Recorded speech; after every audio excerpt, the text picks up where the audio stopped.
Երեխայի տեսողության ցանկացած խանգարում ծնողների մոտ տագնապ է առաջացնում։ Ամենամեծ վախերից մեկը կապված է աստիգմատիզմի հետ։ Շատ հաճախ դիմում են, վայ, աստիգմատիզմ ունի մեր երեխան, թե ոչ, սարսափելի հայացքով։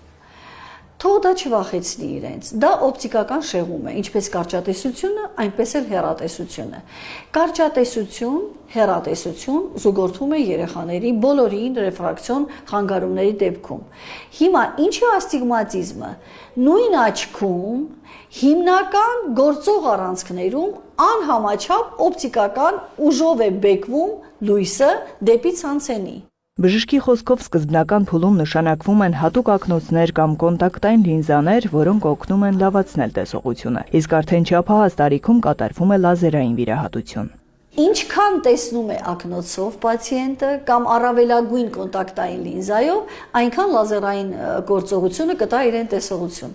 Հնգամյա երեխան արդեն մոտ 3 տարի գտնվում է բժիշկ ակնաբույժի հսկողության տակ։ Դիմել են երկու աչքում ցածր տեսողության ակնագնդերի շեղման գանգատներով։ Մյուս աչուկը Նախ կատարվել էր ակնոցային կորեկցիա, ապա վիրահատություն։ Մեկ ամիս անց հետ վիրահատական հերթական զննումն է։ Պիտի շարունակի ակնոցները կրել, ունեինք, եթե մինչև 2-3 տարի առաջ ունեինք 20-30% տեսողություն, հիմա երկու աչքերում երեխան 100% տեսողություն ունի, ակնագնդերի դիրքը օրբիտաներում ուղիղ է, այսինքն բառացիորեն այսպես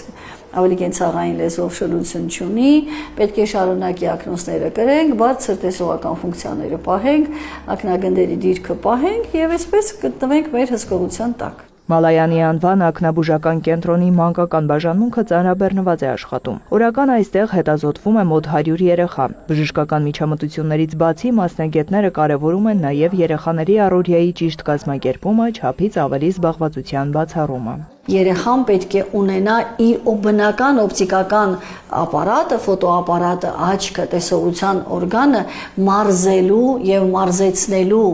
Այդ իսկ պատճառով բավական է անգլերենից ֆրանսերեն, ֆրանսերենից չիներեն, հետո դաշնամուր, հետո այնինչ գործիքը երեխան գեր հոգնած հասնում է տուն։ Դեղը կամ ակնոցը չէ, որ միայն կարող է օգնել երեխաներին։ Երեխայի կենցաղավարությունը կազմակերպելը շատ անհրաժեշտ է օգտվել տարածական տեսողության զարգացման հնարավորությունից դրսում խաղալուց։ Ակնաբույժի խոսքով տեսողական խնդիրներից խուսափելու համար երեխաները պետք է ավելի շատ ժամանակ անցկացնեն դրսում, ստանան բնական լույս։ Այն նպաստում է նաև նյարդային համակարգի զարգացմանը։